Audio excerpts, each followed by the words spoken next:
Nós hoje vamos começar a falar sobre cristologia, uma das partes mais lindas da teologia, na minha opinião. Não sei se é porque eu sou muito apaixonado por Jesus, e aí a gente vai estudar mais profundamente sobre ele. Nós vamos ver coisas hoje, fiquei deslumbrado. Comecei a ler, a hora voou, Jesus, não preparei quase nada, porque é encantador, é envolvente. Então, o nome da doutrina que nós vamos começar a estudar hoje, não sei quanto tempo vai demorar, se chama cristologia. É o estudo sobre Cristo. E aí nós vamos começar a observar algumas coisas interessantes. Essa doutrina tem como finalidade mostrar o quê? Que Jesus veio para ser aquela solução que o homem não conseguiu ser. Jesus veio para ser aquela ponte que o homem não conseguiu fazer. O homem fez de todas as maneiras se ligar a Deus e não conseguiu. Foi falho. O homem, quando eu falo isso, queridos, essa falha do homem foi constituída no Jardim do Éden. Lá com Adão, foi Adão que errou. E dali para cá, Adão nos contaminou de uma maneira que a gente não consegue mais vencer o pecado e não consegue mais se agarrar a Deus. Foi uma coisa natural. O Adão impregnou a nossa essência, o Adão impregnou a nossa alma, e aí, queridos, agora somos uma pessoa debilitada, totalmente incapazes de buscar Deus por livre e espontânea vontade. É isso que aconteceu. Então, hoje eu já não consigo buscar Deus, uma pessoa sem o Espírito Santo, sem Jesus. Hoje eu sou tendencioso ao pecado, mas por quê? Adão já me comprometeu lá atrás. É isso que a gente tem que entender. Essa limitação nossa foi em Adão. Aí Jesus Cristo veio exatamente para isso, fazer aquilo que Adão fez. E o interessante é que o cenário era favorável totalmente a Adão. Presença de Deus, paraíso, tudo bom do melhor. E o cenário para Jesus foi totalmente desfavorável. Longe da glória de Deus, que a glória ficou lá e ele desceu. No meio de pessoas pecadoras, no meio de pessoas traidoras, e Jesus cumpriu a missão. Então a cristologia vai nos ensinar essa importante tarefa. A antropologia, a teologia mostra que o homem caiu, e a cristologia mostra aonde o homem se levanta. E aí, querido, nós vamos começar, lógico, quando você vai conhecer uma pessoa, você começa por onde? Só conhecer alguém, você vai começar por onde? Pelo nome. Ninguém vai conhecer você começando pela sua casa. Ah, não, vou na casa da fulana, não sabe do seu nome, vai na sua casa. Geralmente é assim, né? Em festa assim, no bairro que a gente mora, você dá uma festa, a gente já que nem te conhece, né? Ah, eu sou convidado, quer um aniversariante? Fulano, não, você quer um casamento. Não é nem aniversário que você está fazendo aqui, você é saco mesmo. Então a gente vai começar pelo nome, que eu poderia ser diferente. Cristo, primeira coisa, Jesus Cristo não é um nome. Jesus é nome e Cristo é um título. Certo? Então vamos começar a analisar um por um. O nome de Jesus, ele é derivado de algumas palavras que eu tinha no Velho Testamento. Vamos ver essas palavras? Josué 1:1 e Zacarias 3:1. Essas palavras são que originaram o nome de Jesus. A raiz dessas palavras que originaram o nome de Jesus.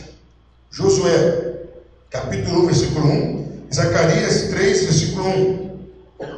Sucedeu depois da morte de Moisés, servo do Senhor, que o Senhor falou a Josué, filho de Num, servo de Moisés, dizendo.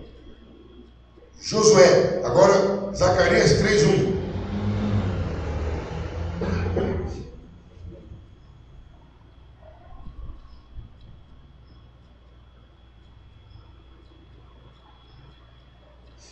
Zacarias 3:1, que já pode ler. E me mostrou o sumo sacerdote Josué, o qual estava diante do anjo do Senhor, e Satanás estava à sua mão direita, para lhe opor. Então, queridos, o que quer dizer a palavra Josué, que também é a base, a raiz para o nome de Jesus? Aí nós vamos ver dentro da Bíblia o que significa o nome de Jesus. Mateus 1:21, está claro, esse texto é claro, o que a palavra Jesus significa.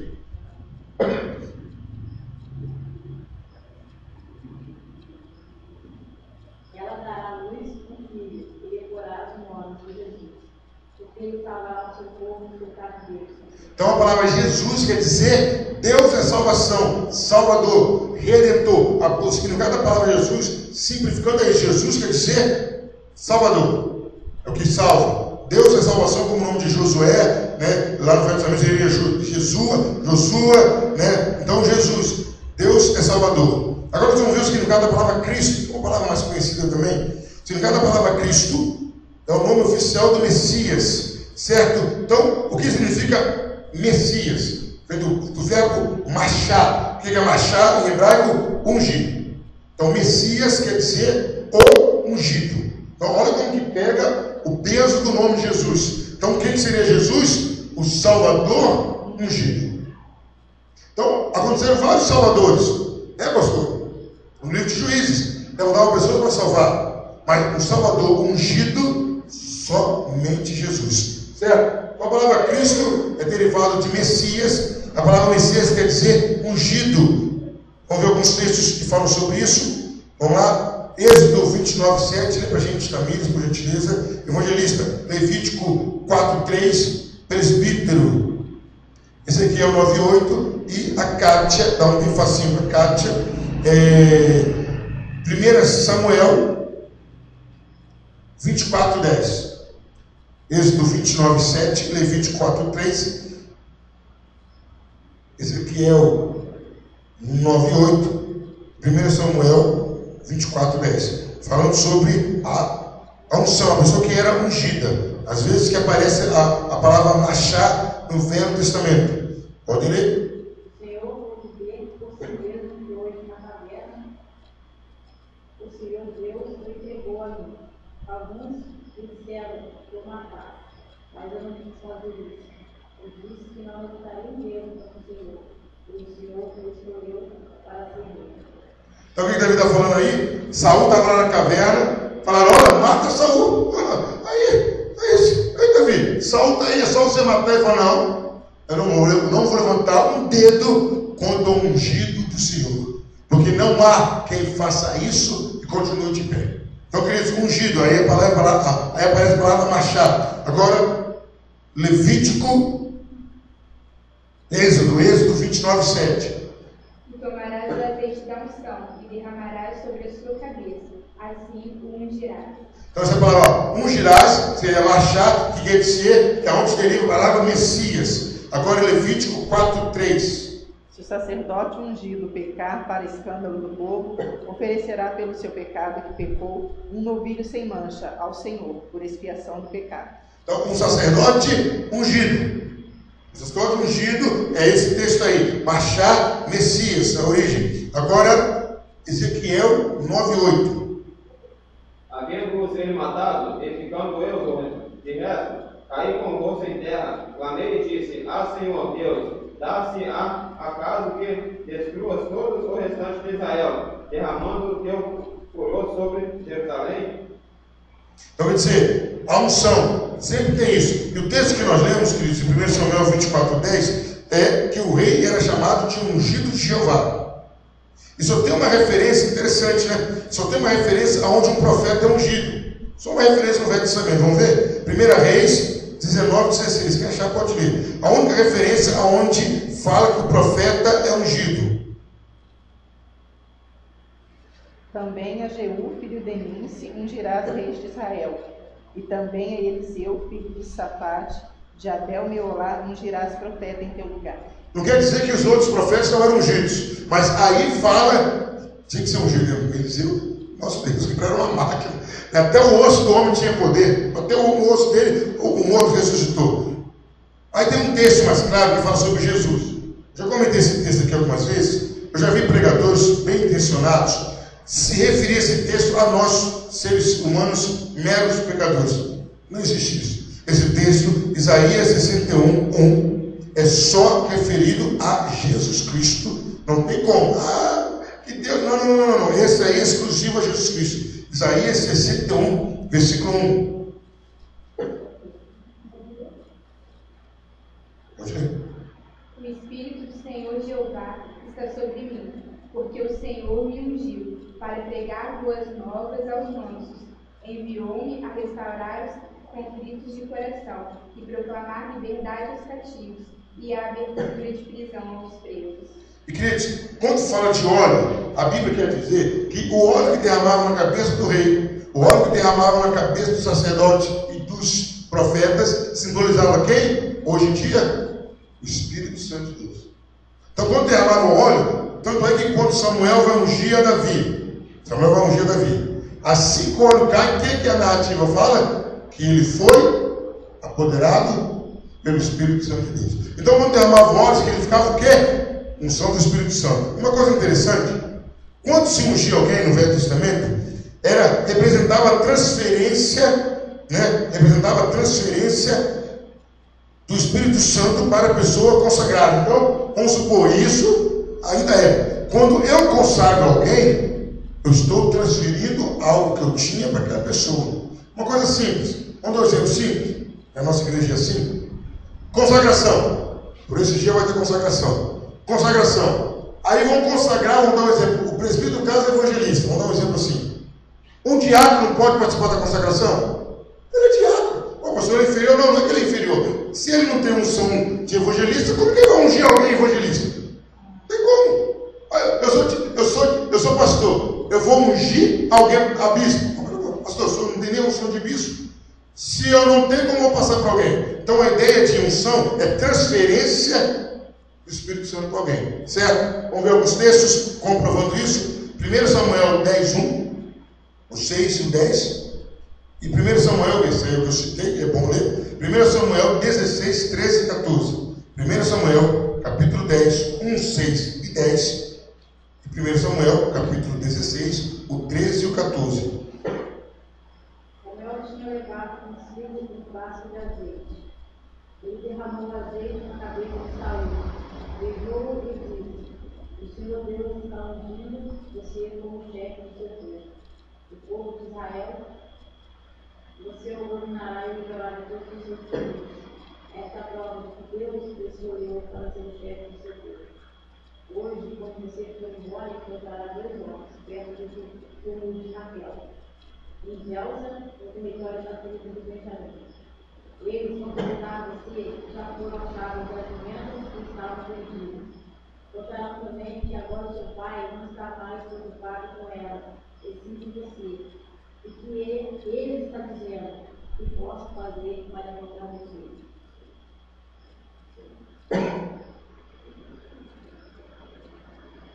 O 6 agora, o 6 e o 10 também. Então o Espírito do Senhor dominará você, e você vai agir como um profeta junto com ele, e ficará uma pessoa diferente. 10. Quando Saul e os seus empregados chegarão a Gibeá, o grupo de profetas foi encontrou. O Espírito de Deus tomou conta de Saul, e ele se juntou a ele, agindo como um profeta. O que está falando aí? Samuel começa a falar: Saul, vem cá, eu vou te ungir a rei, vou derramar o óleo sobre você. Quando eu derramar o óleo, o Espírito Santo vai se apoderar de você, e você vai profetizar também. Não é só rei, não, você vai profetizar também. Vai agir como um profeta. E assim como Samuel falou, aconteceu com Saul. Agora, abre aí, eu não citei aqui, mas alguém abre aí para mim, é no capítulo 16, vê o versículo 1, olha o que Deus fala. Um tempo atrás, capítulo 10, unção sobre Saul. Capítulo 16, o que Deus fala? Então disse o Senhor a Samuel: até quando terás dó de Saul, havendo eu rejeitado para não reine sobre Israel? Enche o teu vaso de azeite e vem. Enviar-te-ei a Jessé o belemita, porque dentre os seus filhos me tenho provido de um rei. O que Deus disse? Eu rejeitei como rei. O que Deus está falando, Samuel? O Espírito Santo não está mais nele. Acabou. Saul, acabou. Unge outro. O que Deus está falando? Coloca outro no lugar. Hoje, com Jesus Cristo, o Espírito Santo vem e fica. Mudou um pouco, graças a Deus. Porque imagina que tormento que foi. A gente sabe a história de Saul. Assim que o Espírito Santo saiu de Saul, quem se aproximou dele? Espírito mau, um demônio. Natural. O diabo não se aproxima mais da gente pela presença do Espírito Santo. Agora vamos lá. Ainda capítulo 16, versículo 13 e 14. Então Samuel tomou o vaso do azeite e ungiu no meio dos seus irmãos. E desde aquele dia em diante, o Espírito do Senhor se apoderou de Davi. Então Samuel se levantou e se tornou a Ramá. E o Espírito do Senhor se retirou de Saul, e o assombrava um espírito mau da parte do Senhor. Aí, o texto que nós falamos. Então, o Espírito Santo saiu de Saul, não era mais ele, e se apoderou de Davi. Certo? Pastor, eu estou batendo nessa tecla, para vocês verem a profundidade do nome de Jesus Cristo. Isso tudo aqui está ligado a quem? A Jesus Cristo. O primeiro nome dele qual era? Jesus. Queria dizer o quê? Deus é salvação, o Salvador. O nome já era forte. Aí foi acrescido esse nome com o título Cristo. Tudo isso aqui vão transferindo para Jesus. Vão jogando na conta de Jesus. Olha, tudo isso. A unção visível também significava duas coisas interessantes. Primeiro, designação para um ofício. Alguém era ungido, aquele significava o seguinte, que aquela pessoa foi designada para um determinado ofício. Queridos, não existe isso. Ungir por ungir. Vou te ungir, não vou te ungir. Não tem isso. Não tem isso mesmo. Pode ser ungir cadeira, pastor? Quando você unge algo ou alguém, está fazendo o quê? Está consagrando aquilo ou aquele ou aquela para a obra de Deus. É isso que está fazendo. E aquilo ou aquela ou aquele só pode ser usado para aquilo. Vamos abrir um parênteses aqui. Rei Belsazar, lembra dessa história? Uma festa, empolgação, e festa daqui, Babilônia, ele, um monte de gente, mil convidados. Ele fala, peraí, vamos pegar os vasos que meu pai trouxe de Jerusalém. Está lá no templo, vamos trazer para cá, vamos beber neles. Ele bebeu, deu de beber as prostitutas que estavam, e o que acontece imediatamente? Aparece uma mão escrevendo na parede. O interessante, se você ler depois o texto, diz que ele não sabia o que estava escrito, mas o joelho dele já batia um no outro. O pânico, o temor, o terror já tinha tomado conta. Mene, tekel, eufracim. Pesado foge na balança e achado em falta. Por quê? Ele pegou as coisas santas e profanou. Consagrou? Acabou. Consagrou a guitarra? Não vem tocar qualquer música nela, porque você vai arrumar problema com Deus. Por que a gente consagra o altar? Não é para qualquer coisa. Estão idolatrando? Não. Estamos separando para uso apropriado de Deus. Um cantor pode subir? Pode. Vai adorar a Deus? Pode subir. Uma criança pode subir? Pode. Vai adorar a Deus? Pode. Mas não suba irônica ou despreparadamente. Vai ter problema. E sério. Também a unção significava estabelecimento de uma relação sagrada e o resultante caráter sacrossanto de pessoa ungida. Quer dizer, a partir daquele momento a pessoa seria separada para aquilo, consagrada e habilitada pelo Espírito Santo de Deus. A Bíblia também fala da unção do Senhor, específico. Vamos lá, Salmo 2:2, Cátia, Tamires, Salmo 45:7. Evangelista, Atos 4:27 e presbítero, Atos 10:38. Salmo 2:2 para Kátia. 2:2, isso. Salmo 45:7, Atos 4:27, Atos 10:38.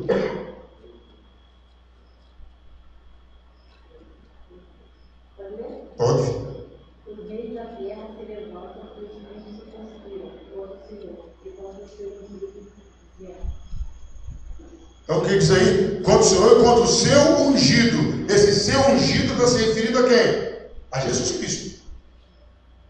Os reis se levantaram contra Deus e o seu ungido. Esse seu ungido era Jesus. Agora, Salmos 45:7. Tu amas a justiça e aborreces a impiedade. Por isso, Deus, o teu Deus, te ungiu com óleo de alegria, mais do que os teus companheiros. Quem Deus ungiu mais que os companheiros dele? Jesus. Essa é a unção. Agora, Atos 4:27, depois Atos 10:38. Porque verdadeiramente contra o teu santo filho Jesus, que tu ungiste, se ajuntaram não só Herodes, mas Pôncio Pilatos, como os gentios e os povos de Israel. Queridos, vamos tentar mensurar, medir a importância disso. O que diz esse texto aí?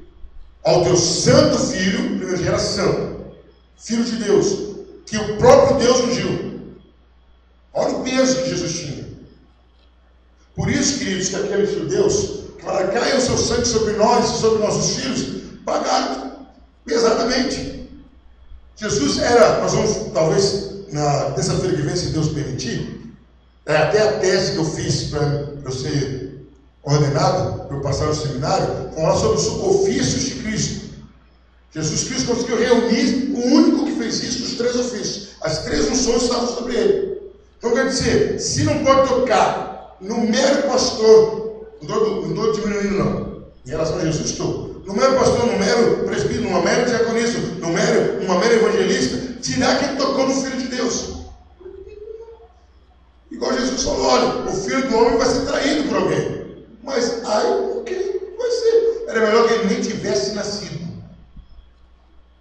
Imagina, queridos, aí eu fico imaginando a chegada de Judas no inferno. O pastor só falou que ele foi para o inferno. Jesus falou, não fui eu, só perdi o filho da perdição. Pastor, quem mais vai para o inferno? Aí a pessoa e Deus. Aí não sei. Mas Judas foi para o inferno, Jesus falou. Vamos imaginar, queridos, chegar um policial que virou pedófilo e estupou numa cadeia de vigilância máxima. O que haverá esse policial? Foi Judas. Mas por que você está comparando? O cara era apóstolo, traiu Jesus. Mas não era o que o diabo queria. Lógico que o diabo não queria isso. Que quando Jesus morreu, foi quando Jesus pisou na cabeça de Satanás. Quando ele ressuscitou, ele destruiu Satanás. Então Judas fez, ele conseguiu desagradar a Deus e desagradar o diabo. Ele bateu um recorde de Judas. Eu nunca vi uma pessoa como Judas. Ele fez problema com Deus e fez problema com o diabo. No céu não tinha lugar para ele. Chegou no inferno e falou, você, né? Você que trouxe problema para a gente. Isso aconteceu com Judas. Então, queridos, Judas sofreu e muito, porque ele traiu o ungido de Deus. Agora, Atos 10, 38. Sabe também como Deus derramou o Espírito Santo sobre Jesus de Nazaré e lhe deu poder. Jesus andou por toda parte fazendo bem e curando todos os que eram dominados pelo diabo, porque Deus estava com ele. Então, porque Deus estava com ele, era a unção que caiu sobre Jesus. E certa vez Jesus estava na sinagoga, ele abre o rolo em Isaías 61 e fala, essa profecia está se cumprindo hoje. Sou eu que sou ungido pelo Espírito Santo. Aí, queridos, tem 2 textos aqui, que a palavra ungir é uma outra palavra, não é marchar, é nascar. Mas elas significam instalar, estabelecer. Mas a gente, para analisar, também aplica a Jesus. Ele foi instalado como rei. Ele foi estabelecido também como rei. Vamos ver? Quem achar pode ler para a gente? O Salmo 2, versículo 6 e Provérbios 8, 23.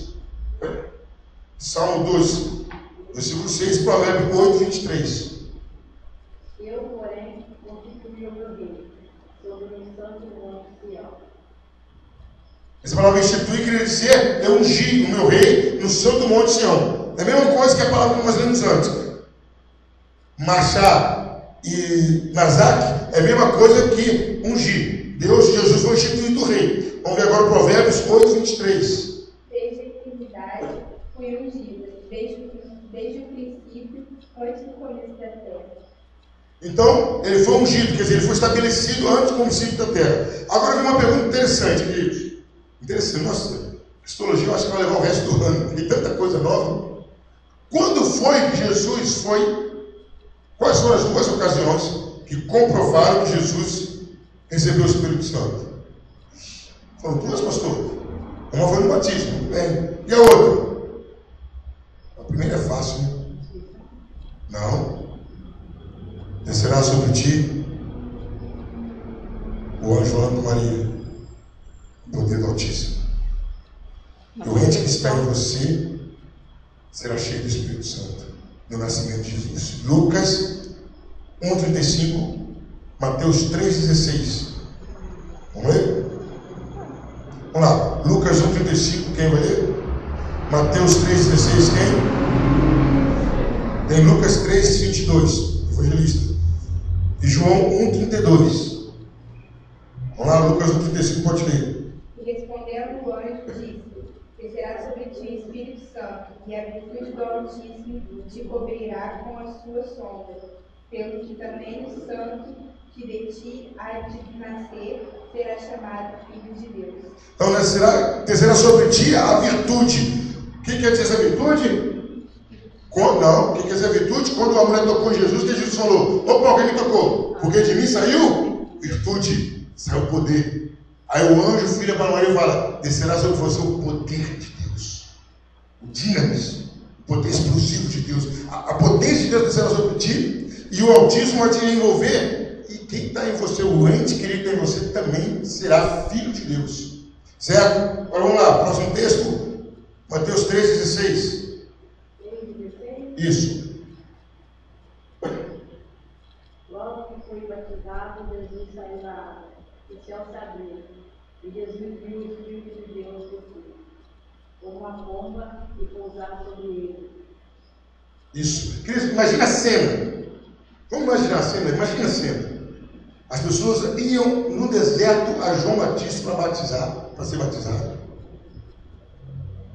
Aquela fila enorme.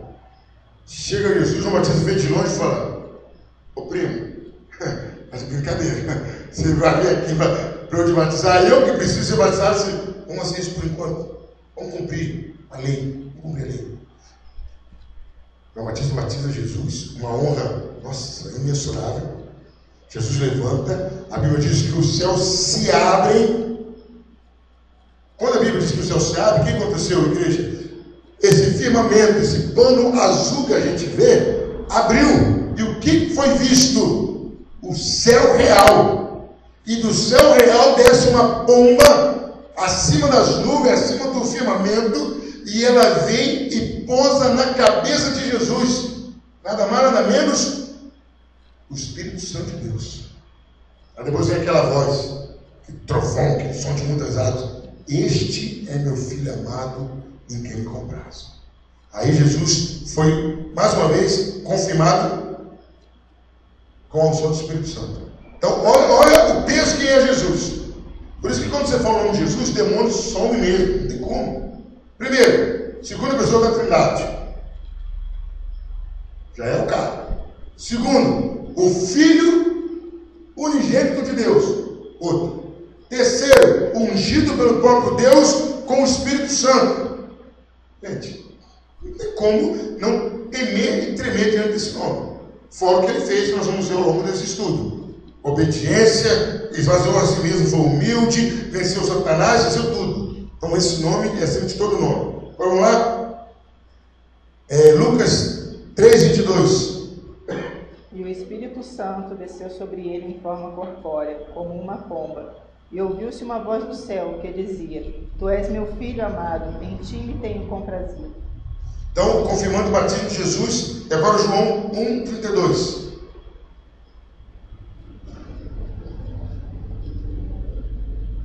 João 1:32.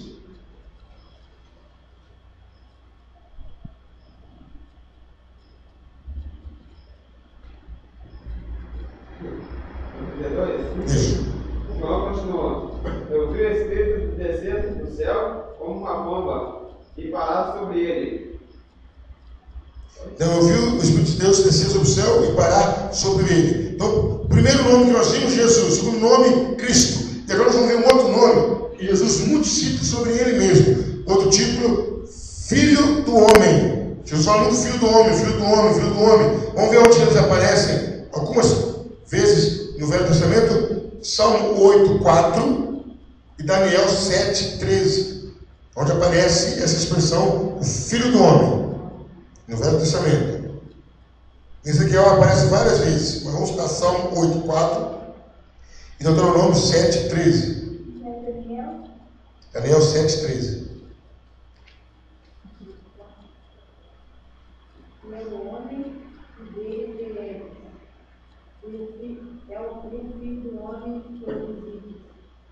Então, o Filho do Homem, essa expressão é muito referida a Jesus. Ele mesmo usava essa referência sobre ele. Daniel 7:13. E estava olhando as visões da noite, e eis que via nas nuvens do céu como o Filho do Homem, e dirigiu-se aos anciões de dias e o fizeram chegar até ele. Jesus usa esse título sobre ele mesmo mais de 40 vezes. Mais de 40 vezes Jesus fala o Filho do Homem, está falando dele mesmo. Né? Uma das vezes ele fala o quê? Escatologicamente, com as coisas dos últimos anos. Eis que o Filho do Homem virá sobre as nuvens. Então Jesus usa muito esse título sobre ele. Quando ele fala sobre o Filho do Homem, vamos ver ele as pessoas que citam, que tratam Jesus como Filho do Homem. Vamos lá, Atos 7,56, Apocalipse 1,13 e Apocalipse 14,14. Atos 7,56, quem? Evangelista. Apocalipse 1,13, diaconisa. Apocalipse 14,14. E disse: Eis que vejo os céus abertos e o Filho do Homem que está em pé à mão direita de Deus. Quem falou isso? É Atos 7,56? Estevão. Comigo, Estevão tinha muita comunhão com Deus. Levando pedrada, quase que eu ver Deus. Meu amigo, se eu levar pedrada, eu vou ver estrela, vou ficar com raiva. Estevão não. Estevão levou pedrada e viu. Então Estevão refere Jesus como Filho do Homem. Apocalipse 1,13. E no meio dos 7 castiçais, um semelhante ao Filho do Homem, vestido até os pés de vestido comprido e cingido pelos peitos como um cinto de ouro. Então, o Filho do Homem lá na hora mais exaltada de todos. Apocalipse 14,14. Olhei e eis uma nuvem branca, e sentado sobre a nuvem, um semelhante ao Filho do Homem, tendo na cabeça uma coroa de ouro, e na mão uma foice afiada. Mais uma vez, Filho do Homem. Aí, queridos, tem 4 motivos, tem 4 situações que Jesus cita ele como Filho do Homem, ou a Bíblia cita. Primeiro, quando se trata da vinda escatológica do Filho do Homem. Agora nós vamos começar a falar muito de escatologia. O que é escatologia? O estudo das últimas coisas. Falta muito a gente chegar lá, a gente vai acompanhar aí a nossa grade curricular, vamos dizer assim, mas escatologia falta muito. Tá? Então, Jesus fala Filho do Homem na sua vinda final. Vamos ver rapidamente? Mateus 16, 27 e 28. Quem? Presbítero. Jesus fala do Filho do Homem na sua vinda final, escatologicamente. Mateus 16, 27 e 28. Pode? Pois o Filho do Homem virá na glória do seu Pai, com os seus anjos, e então recompensará cada um de acordo com o que fez. Eu afirmo a vocês que isso é verdade. Estão aqui algumas pessoas que não morrerão antes de ver o Filho do Homem vir como rei. Então Jesus fala que o Filho do Homem viria, ele fala, eu vos afirmo. Então ele se refere a si mesmo. Outra situação que Jesus se refere como Filho do Homem, ele se refere nas passagens que falam particularmente dos sofrimentos, às vezes a morte e a ressurreição. Então Jesus fala, o Filho do Homem vai morrer, o Filho do Homem vai ressuscitar. Vamos ver outro texto, Mateus 17, 22.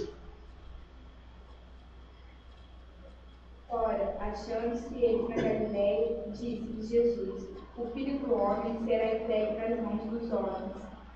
Então está falando aí sobre o sofrimento de Jesus. A terceira situação que Jesus fala o Filho do Homem, fala quando a passagem no quarto evangelho, no evangelho de João, em que o lado super-humano, celestial e a preexistência de Jesus são salientados como exemplo. Então, João cita o Filho do Homem, mostrando o lado super-humano de Jesus. João, capítulo 1, versículo 51. E disse-lhe: na verdade vos digo, que daqui em diante vereis o céu aberto, e os anjos de Deus subirem e descerem sobre o Filho do Homem. Então Jesus está mostrando que o lado super-humano do Filho do Homem. E por fim, quarta situação que Jesus cita, ou pessoas citam Jesus como Filho do Homem, é quando ele considera o seu lado humano, sua natureza humana. Né? João 5, 27. João 5, 27, por gentileza. João 5, 27.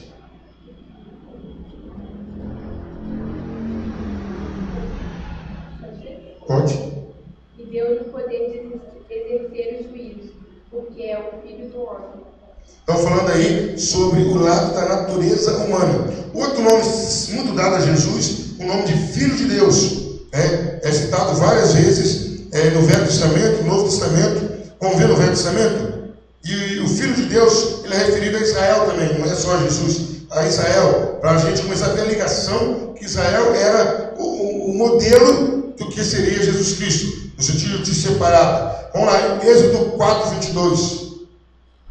Êxodo 4, 22, segundo livro da Bíblia. Estou dando só uma referência, porque senão tem tanta coisa para hoje. Dirá a Faraó, assim diz o Senhor, Israel é meu filho, meu primogênito.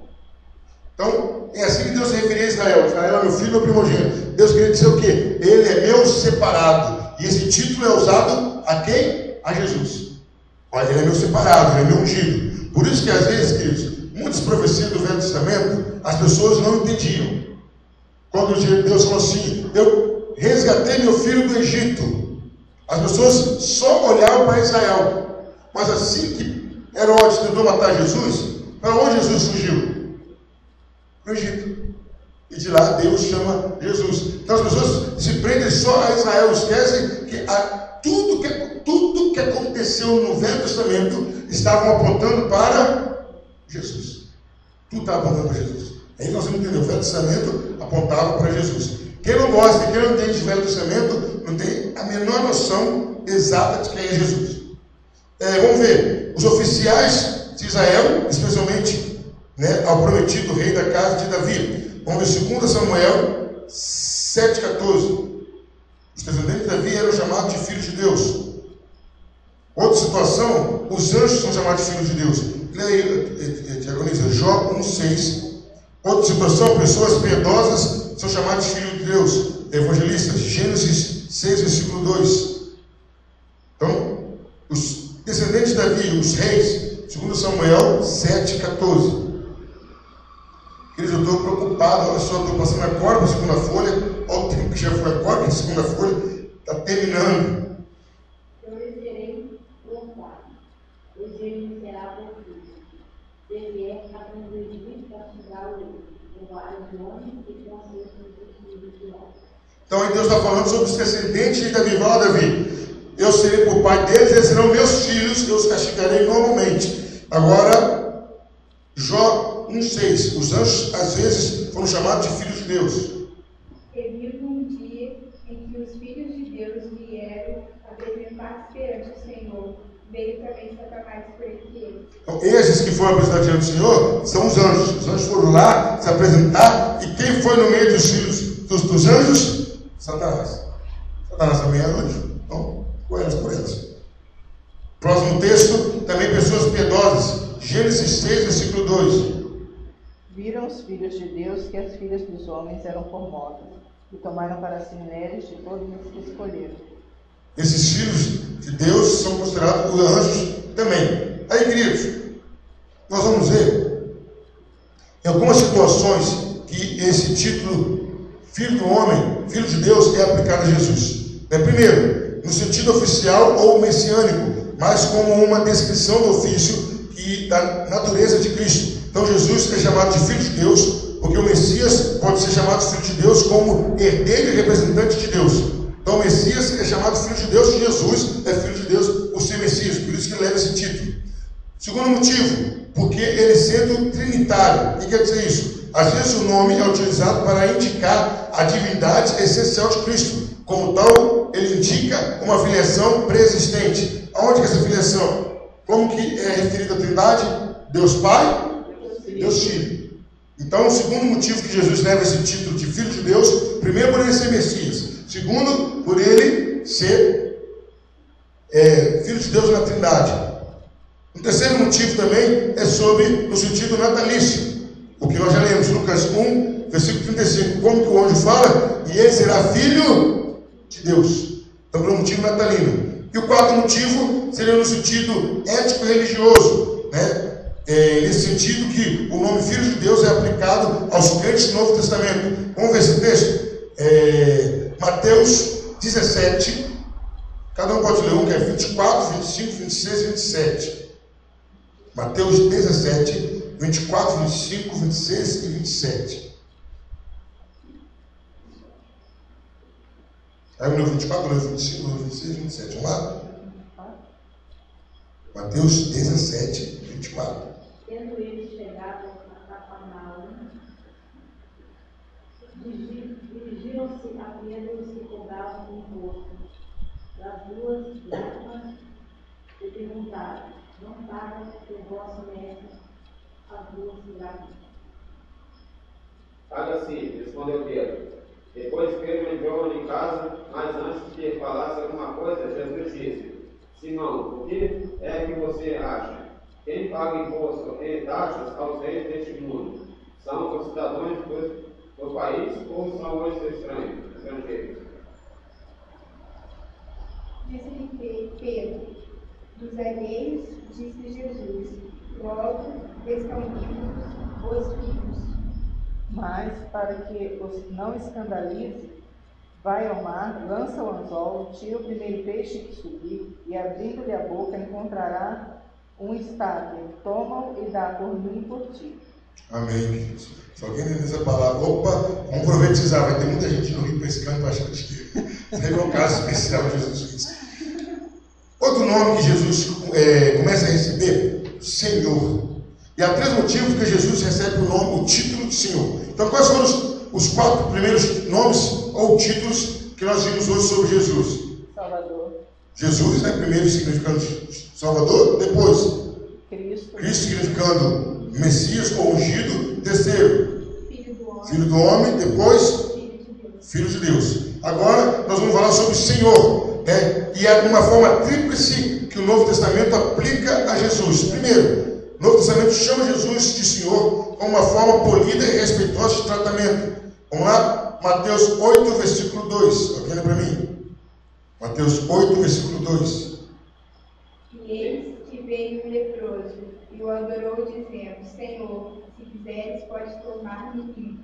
Então ali ele tratou Jesus como Senhor, como uma referência, como um respeito.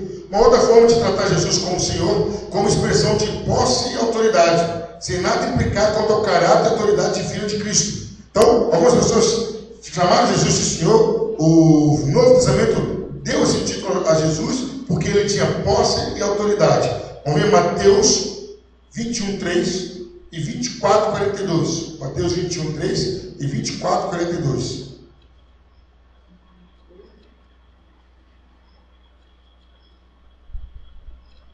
Se alguém vos disser alguma coisa, direis que o Senhor vos há de visto e logo os enviará. Isso, agora 24, 42.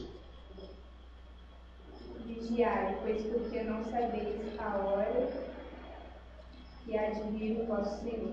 Aí, qual a ideia dessa palavra Senhor aí? Alguém que tem posse, alguém que tem autoridade. Jesus fala assim para os apóstolos: vai lá, pega uma jumenta que eu vou entrar em Jerusalém. Mas se falar alguma coisa, não fala que o mestre mandou trazer, como se fosse ele, uma posse. E o filho não saber que hora que o Senhor vai vir, o dono da vinha, o responsável, o proprietário. E também é aplicado a palavra Senhor a Jesus, aí sim também como conotação de autoridade, expressando um caráter exaltado e de fato praticamente equivalendo ao nome de Deus. Agora, a palavra Senhor, o tratamento de Jesus como Senhor, é como alguém que tem autoridade como Messias. Vamos ver os textos? São muitos. Marcos 12, 36 e 37. E aí, Cátia? Presbítero. Lucas 2, 11. Evangelista. Atos 2, 36. Diaconisa. 1 Coríntios 12, 3. Marcos 12, 36 e 37. Lucas 2, 11. Atos 2, 36. 1 Coríntios 12, 13. E quem quiser depois achar, Filipenses 2, 11. Pode ler? Vamos lá? O próprio Davi falou pelo Espírito Santo: disse o Senhor ao meu Senhor: assenta-te à minha direita, até que eu ponha os teus inimigos debaixo dos teus pés. O mesmo Davi chama-lhe Senhor, como pois é ele o seu filho, para grande multidão o povo veio trazer. Então, só Davi, rei, ele fala: disse o Senhor ao meu Senhor. Jesus está mostrando eles são judeus. Olha só, Davi, que era reconhecido o maior rei de todos, fala, ele chama o Messias de Senhor. Então, o que ele queria dizer? O Messias era muito superior a Davi. Lucas 2:11. Hoje mesmo, na cidade de Davi, nasceu o Salvador de vocês, o Messias, o Senhor. Então está falando do quê? Como exaltado, exaltação. Olha, nasceu o Messias, o Salvador, o Senhor, num caráter de exaltação. Agora, Atos 2:36. Saiba, pois, com certeza, toda a casa de Israel, que a esse Jesus, a quem vós crucificastes, Deus o fez Senhor e Cristo. Então, Deus o fez Senhor e Cristo. Quer dizer, Deus o fez ungido e Deus fez Senhor com autoridade. 1 Coríntios 12:3. Depois alguém lê para mim, Filipenses 2:11. 12:3. Isso. Portanto, vos quero fazer compreender que ninguém que fala pelo Espírito de Deus diz, Jesus é e ninguém pode dizer que Jesus é o Senhor, senão pelo Espírito Santo. O que quer dizer isso? Ninguém adora a Jesus verdadeiramente, chama-o de Senhor com autoridade, se não for pelo Espírito Santo. Agora Filipenses 2:11. E toda é a minha alegria.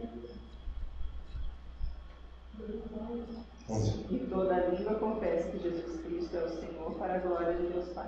Toda a língua confesse que Jesus Cristo é o Senhor, para a glória de Deus Pai. Então vamos deixar uma coisa clara, um parênteses aqui, vamos falar mais um pouquinho de escatologia. Essa hora aí não é favorável não.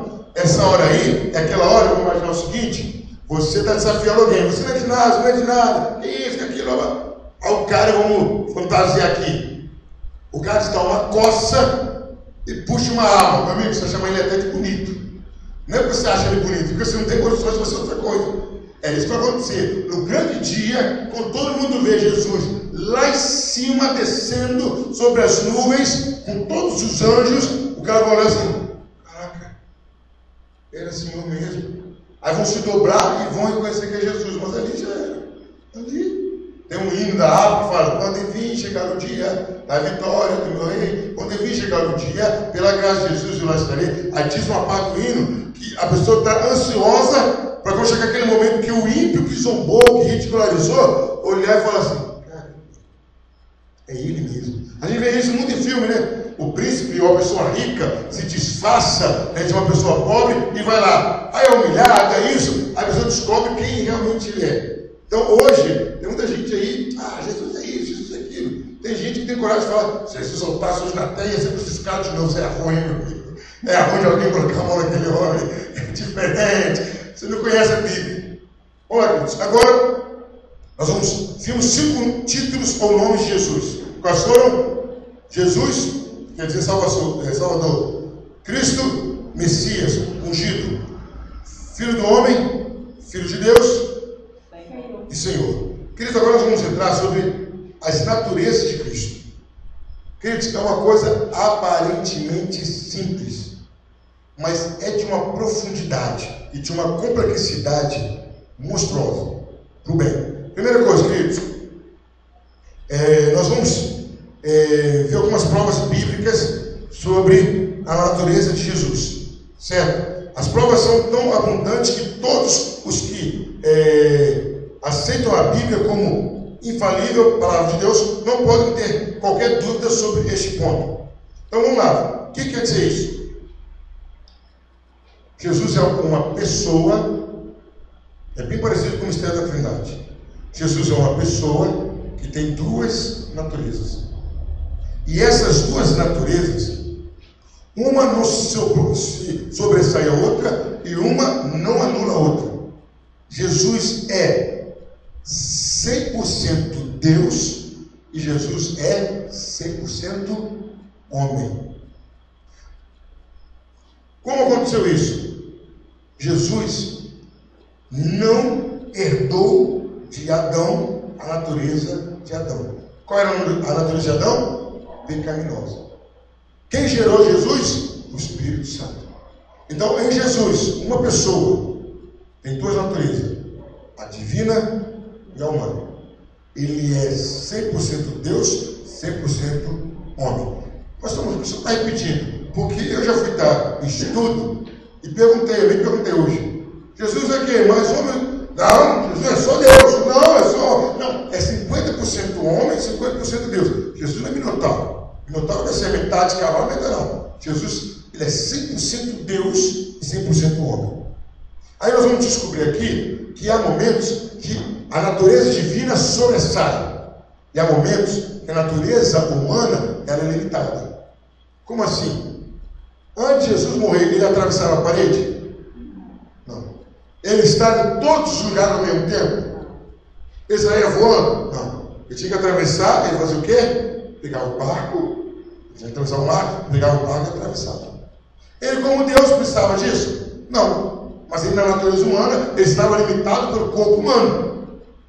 Depois que ele ressuscitou, mudou. Então vamos ver alguns textos sobre isso. Velho Testamento, tem no Velho Testamento? Tem no Velho Testamento.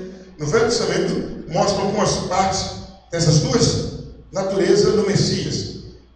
Vamos lá. Salmos 110, 1. Isaías, quem vai ler Salmo 110, 1? A Cátia. Isaías 9, 6. Quem? Evangelista. Diaconisa, lê para mim Jeremias 23, 6. Presbítero, lê Miqueias 5, 2. Salmo 110, 1. A Cátia. Salmo 110, 1. Pode ler. O Senhor Deus diz: ao Senhor ouvir, tem-se do meu lado, até que eu ponha os seus inimigos debaixo dos seus pés. Então diz o quê? Repete aí, Cátia, por gentileza. O Senhor Deus diz ao meu Senhor, o rei: sente-se do meu lado direito, até que eu ponha os seus inimigos debaixo dos seus pés. Então, primeiro fala para o rei. Aí olha aqui o texto paralelo, em Hebreus 1,13. E a qual dos anjos diz: jamais, assenta-te à minha destra, até que eu ponha os teus inimigos por escabelo dos teus pés. O que está falando aí? É uma referência de Deus a quem? Ao Messias, a Jesus. Então essa referência mostrando que a natureza de Cristo, do Messias. Agora vamos lá, Isaías 9,6. Porque um menino nos nasceu, um filho se nos deu, e o principado está sobre os seus ombros, e o seu nome será. Dá uma paradinha. Quem nasceu? Um menino limitado, humano, parte humana, não é isso? O menino foi nasceu. Aí começa, o menino nasceu é a natureza humana. Aí vem, começa a descrever a natureza divina. Primeira coisa que falou, o principado está sobre ele. O que mais? Maravilhoso. Maravilhoso. Conselheiro. Conselheiro. Deus forte. Pai da eternidade. Príncipe da paz. Isso é natureza humana, queridos? Deus forte, Pai da eternidade. Então o Velho Testamento já falava que o Messias teria duas naturezas. Agora, queridos, tem coisas que nós não vimos e nunca explicamos com detalhe e nem ouvimos explicação. Agora, imagina para os judeus, para os israelitas, sem o Espírito Santo, sem a Bíblia, entender que viria uma pessoa com duas naturezas e não viria explodindo tudo. Viria do filho do carpinteiro. Dá para entender facilmente? Não dá. Vamos dizer. Não, calma. Vamos e venhamos. O cara tinha que estudar minuciosamente, com muita humildade. Certo? Próximo texto, Jeremias 23, 6. 23. 6. Nos seus dias, Judá será salvo, Israel habitará seguro, e este será o seu nome, com que o nomearão o Senhor, justiça nossa. Então, está falando de quem? Uma pessoa queria nascer, queria colocar a casa em ordem, mas qual era o nome dele? Senhor, justiça nossa. Seria um ser humano com atributos divinos. Nós já vimos isso sobre atributos. O que é atributos? Vamos tentar relembrar a palavra? São essências, vamos dizer assim, que somente pertencem a uma pessoa. Se tirar, ela não é mais aquilo. Então, falando de Deus, são essências que compõem o ser de Deus. Mas ninguém tem alguns atributos. Então, aqui a Bíblia está mostrando o quê? Que seria um ser humano com atributos divinos. Então seria um ser humano que seria Deus. Agora Miqueias 5:2. Belém Éfrata, pequena demais para figurar como um grupo de milhares de Judá, de ti e de sairá, porque há de reinar em Israel, e cujas origens são desde os tempos antigos, desde os dias da eternidade. Agora, peraí. Analisa essa profecia de Miqueias, esquecendo tudo que você sabe da Bíblia. Parece alguém que já existia desde a eternidade. Pelo amor de Deus, que é isso? Tira o seu conhecimento bíblico. Por exemplo, dá para entender essa profecia sem conhecimento bíblico? Ó, vai vir um homem, não vem não. Vai vir um homem que já existia antes da eternidade. O que é isso? Você quer deve ter quantos anos? 1 milhão, 2 milhões? Mas ele vai vir ainda, mas ele já existia. É aquilo que Daniel fala, anciãos de dias. Não quer dizer que o cara é velho, é que ele já existia há muito tempo. Queridos, qual ser humano, é até engraçado fazer essa pergunta, que não nasceu, mas já existia há muito tempo? Não existe. Você não nasceu, mas já existe há muito tempo. Não.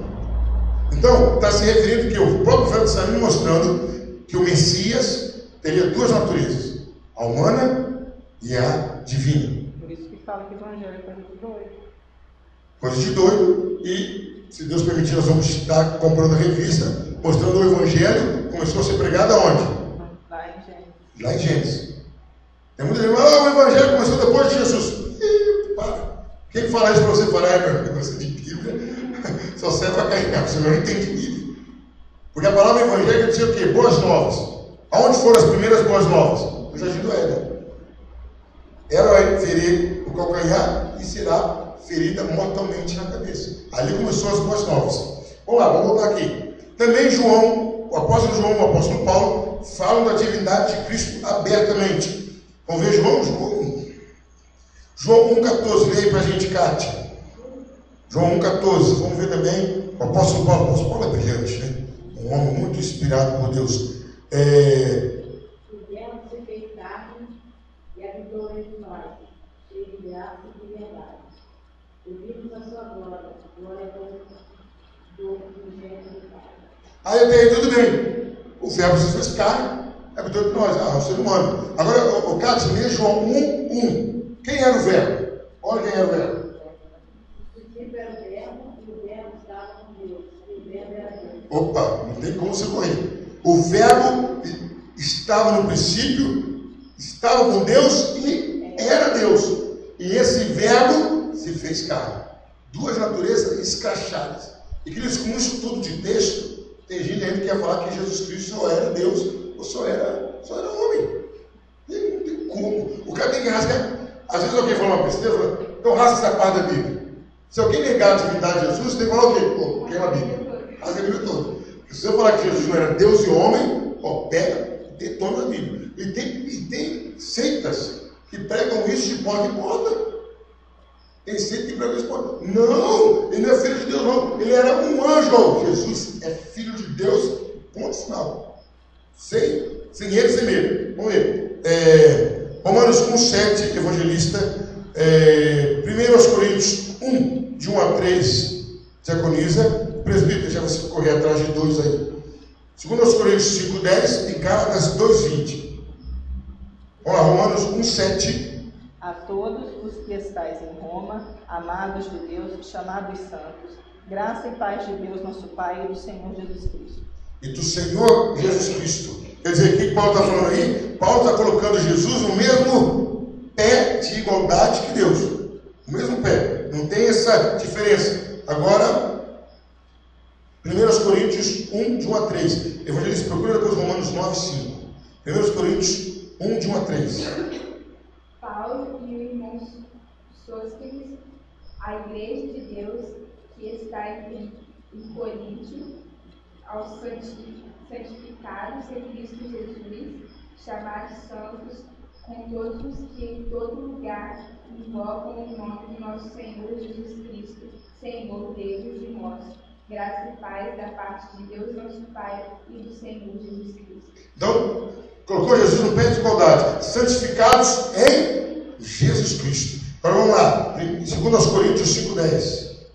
Porque importa que todos nós compareçamos perante o tribunal de Cristo, para que cada um receba segundo o bem ou o mal que houver feito no meio do povo. Queridos, olha o texto. O tribunal de quem? De Cristo. Agora imagine a seguinte cena. Vamos tentar imaginar. Eu gosto de usar a imaginação. Tem um advogado que corre atrás de você para defender sua causa. Falando, Deus defender sua causa, deixa. Você está enrolado aí com a justiça, Deus defender sua causa. Ih, não, cara, não entuba não quero não. Falou, Deus defender sua causa. Ele vai na sua casa, ele te liga, ele bate atrás de você. Não quero. Aí você chega no dia do tribunal, adivinha quem é o juiz? O advogado foi atrás de você. Você está moído, você está frito, não tem para onde correr. Mas é isso que vai acontecer, queridos. Nós estamos oferecendo Jesus, e às vezes, no amor que nós temos à alma, parateamos Jesus. A gente oferece tanto Jesus que o cara fala, não, Jesus é toda hora. Mas ele esquece que vai chegar uma hora que quem vai entrar no tribunal é o cara, é Jesus, é o Senhor dos Senhores. Aí Jesus fala, muito bem, bom, vamos conversar. Jesus, eu gostava tanto do pastor, mas o pastor não morreu na cruz por você. Jesus, eu cheguei até dar uma oferta de 12 reais. Aí Jesus fala assim, devolve os 12 reais para ela, vai para o inferno. Não tem para onde correr. Jesus falou, meu amigo, eu corri atrás de você desesperadamente. Onde você olhava, tinha meu nome. Agora não tem escapatória. Vamos lá, agora Gálatas 2:20.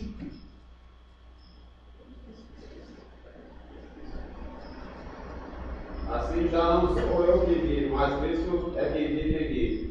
E essa vida que vivo agora, eu a vivo pela fé no Filho de Deus, que me amou e se deu a si mesmo por mim. Queridos, divindade. Pode um ser humano viver no outro ser humano? É lei da física. Dos corpos não ocupam o mesmo lugar ao mesmo tempo. E Paulo fala, Cristo vive em mim. Paulo não. Muitos chamavam ele de louco, mas aqui ele está falando sério. Jesus vivia nele. Então, primeiro, a natureza de Cristo, o Velho Testamento fala, João e Paulo falam, e o próprio Jesus tinha essa consciência. O próprio Jesus afirmava que ele tinha essa consciência e que ele era cônscio, que ele era o Messias ou o Filho de Deus. Então, o próprio Jesus puxa para cima de si essa responsabilidade. Vamos ver alguns textos? Vamos ver só 2 textos para a gente poder adiantar o máximo possível. Vamos lá, alguém para mim, Mateus 11:27 e Mateus 24:36. O próprio Jesus se intitula assim. Vamos ver mais um texto? Lucas 2:49. Eu dei 3, vamos completar o 4. Mateus 10:32. 2:33, vamos lá?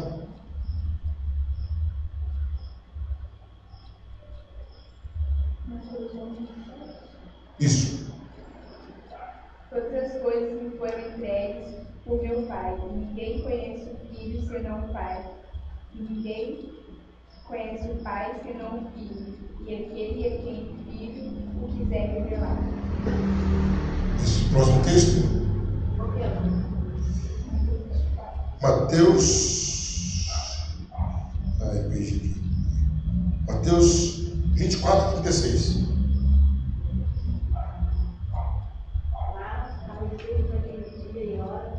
Ninguém sabe, nem os anjos do céu, nem o Filho, senão o Pai. Aí o que ele está mostrando o quê? Primeiro mostra o lado divino. Depois agora mostra a limitação humana.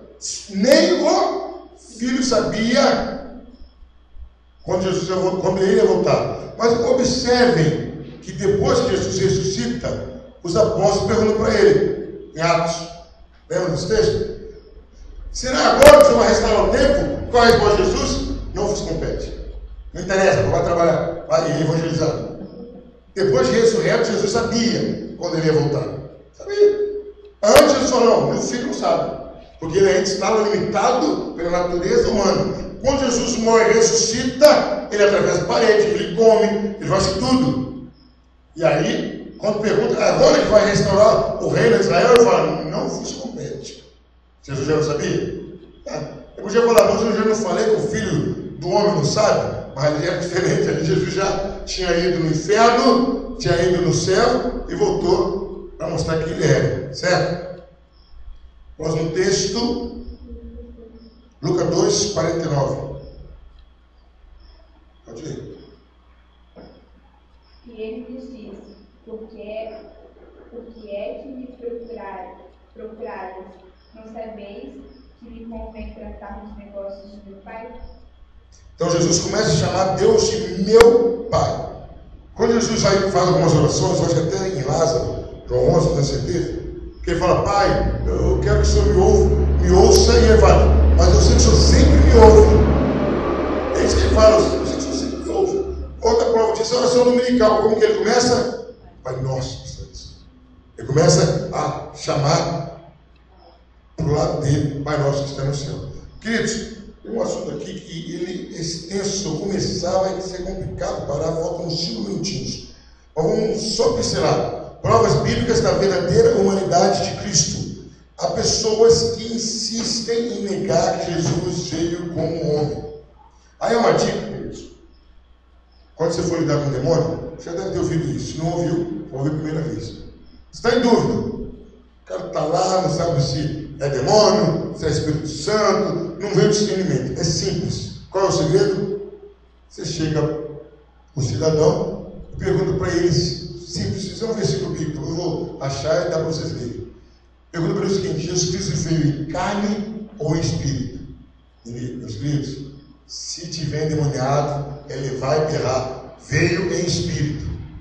Por quê? A partir do momento que Satanás nega a humanidade de Jesus, o sacrifício de Jesus vira uma farsa. Que crucificou o Espírito na cruz. Como que o Espírito vai sofrer? Então o diabo quer, por todas essas maneiras e formas, convencer que Jesus Cristo não veio em carne. Veio só o Espírito. Mas um Espírito que bebe, um Espírito que dorme, um Espírito que anda, um Espírito que é transpassado, um Espírito que sangra. Então, alguém lá, você quer saber se é gracinha ou se é? Você vai, meu amigo. Jesus Cristo veio em carne ou veio em espírito? Primeiro que não fala o nome de Jesus. Não fala o nome de Jesus. Vamos parar com isso, já não fala. É o nome em cima de todos os nomes, ele sabe que o negócio é figurativo. Não fala o nome de Jesus. Segundo, você pergunta. O problema é se a pessoa realmente não souber, esse que é o problema. Aí, vá para a nossa igreja que ela te ensina, Satanás. O diabo saberia. Pô, você sabe mesmo que o diabo, pelo amor de Deus, Satanás saberia. Então, Jesus realmente teve a sua natureza humana. Foi em carne e osso. Certo? Vamos ver alguns textos rapidamente. Vamos lá, evangelistas. João 8,40. Presbítero, 1 Coríntios 15, 21. Kátia, Atos 2, 22. Diaconisa, Romanos 5, 15. João 8, 40. Atos 2, 22. Romanos 5, 15. 1 Coríntios 15, 21. Vamos lá. Mas agora procurais matar-me, a mim, homem, que vos tem dito a verdade de Deus, tem ouvido. Abraão não tem visto. Como Jesus fala, tem procurado me matar homem que diz a verdade. Abraão, assim fizeram isso. Então Jesus mostra que ele é de carne e osso como Abraão. Certo? Agora, Atos 2, 22. Varões israelitas, atender a essas palavras. Jesus de Nazaré, varão aprovado por Deus diante de nós com milagres. Prodígios e sinais, com quais o próprio Deus realizou. Porque é meio dele entre nós, como vós mesmos sabemos. Então, varão aprovado por Deus, realizou entre vós, como vós mesmos sabeis. Né? E uma das provas que cai por terra totalmente é aquele encontro de Jesus com Tomé. Antes, Tomé falou o quê? Eu só acredito se eu tocar. Jesus aparece, passa de conforto. Eu queria estar lá. Eu queria estar lá para ver a cara de Tomé. Jesus passa pela parede e fala, passa de conforto, Tomé, toca aqui. Aí ele,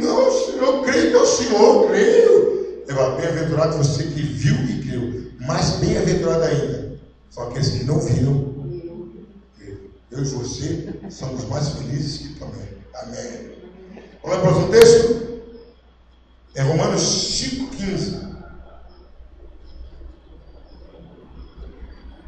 Mas não é assim o dom gratuito como a ofensa.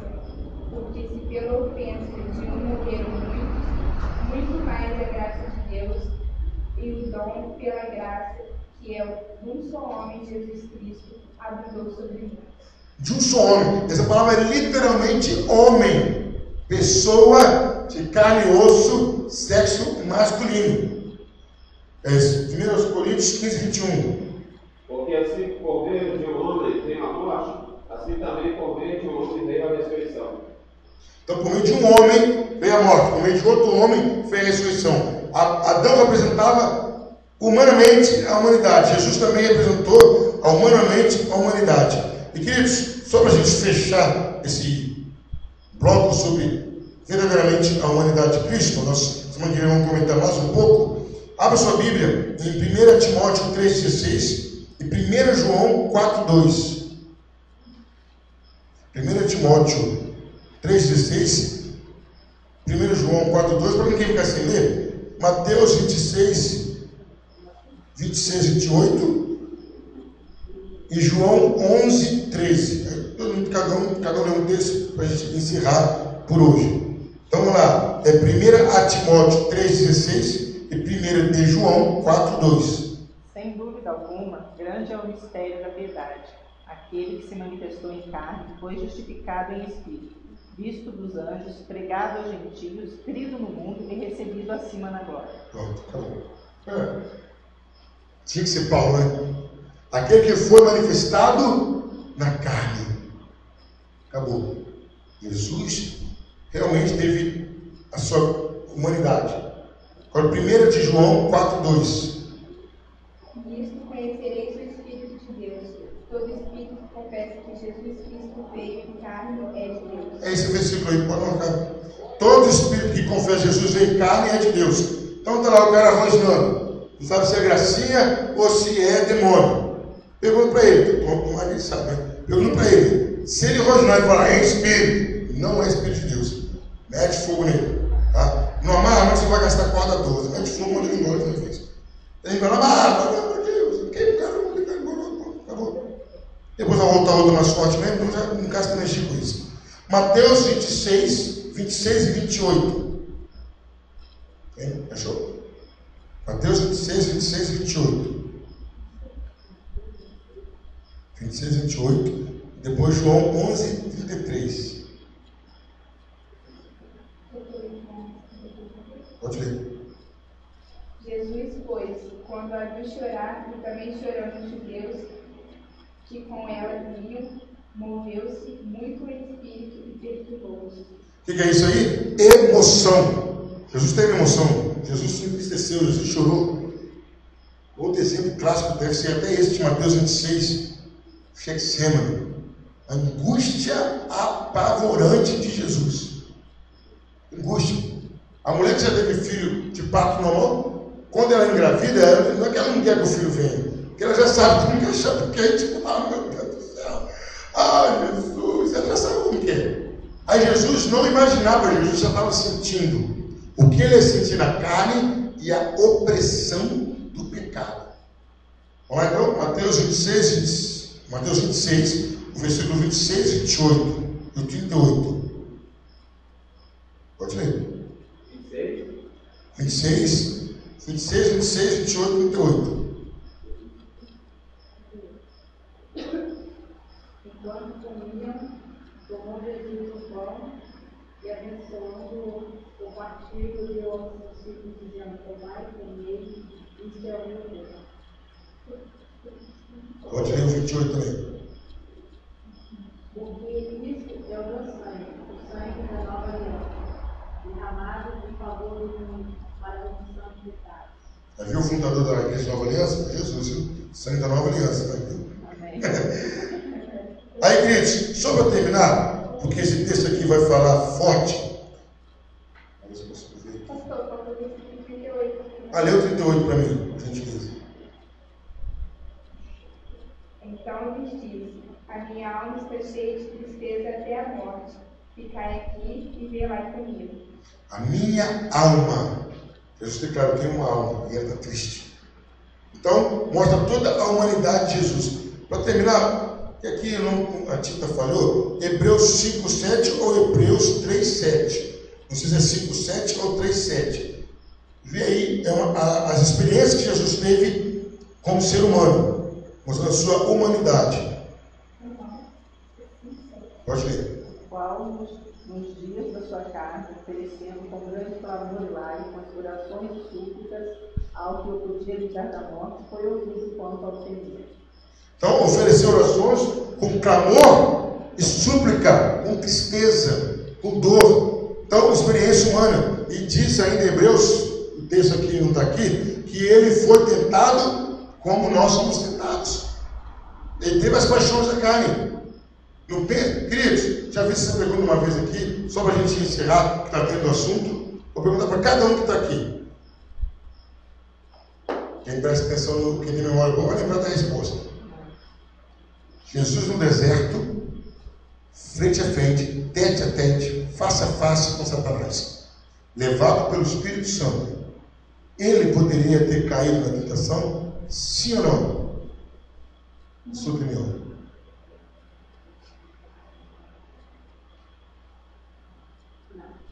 Presbítero? Sim. Se ele não pudesse cair, seria uma face a tentação. Ele poderia ter caído. Foi ele que resistiu como homem. Porque imagina, tira o lado divino. Satanás vai ser mais bobo do que já é. Vai tentar Deus, é brincadeira. E tudo que Satanás ofereceu era típico, sedutor para a natureza humana. Está com fome? Como essa pedra? Deus tem fome? Não tem, então era para o humano. Olha, se você me adorar, tudo isso eu te darei. Satanás podia dar? Podia, a glória daquele mundo era dele. Mas Jesus não veio buscar o sistema, que coisa bonita, hein? Jesus não veio buscar o sistema satânico. Jesus veio buscar a mim e a você, que estávamos debaixo desse sistema. Amém, glória a Deus. Jesus, eu te adoro. Amém. Aí depois o que ele tentou? Quer que você é filho de Deus? Protegiu. Deus vai te amparar. Deus vai te amparar. E aí, queridos, vamos abrir um parente. No original, Satanás não está perguntando se você é. Satanás não está colocando em dúvida. No original ele está falando, visto que você é, já que você é filho do homem, já que você é filho de Deus, faz isso. Por que Jesus não fez? Jesus não recebeu ódio de Satanás. Nunca recebeu para receber ódio. Nunca recebeu. Então, queridos, aqui nós paramos, eu tenho marcado, né, sobre a humanidade de Jesus. Depois, na semana que vem, com a graça de Deus, se Deus permitir, nós vamos ver a impecabilidade da humanidade de Cristo. Jesus teve raça humana? Teve. Jesus teve parte humana? Teve. Mas nós vamos ver que Jesus não teve o pecado da raça humana. Amém?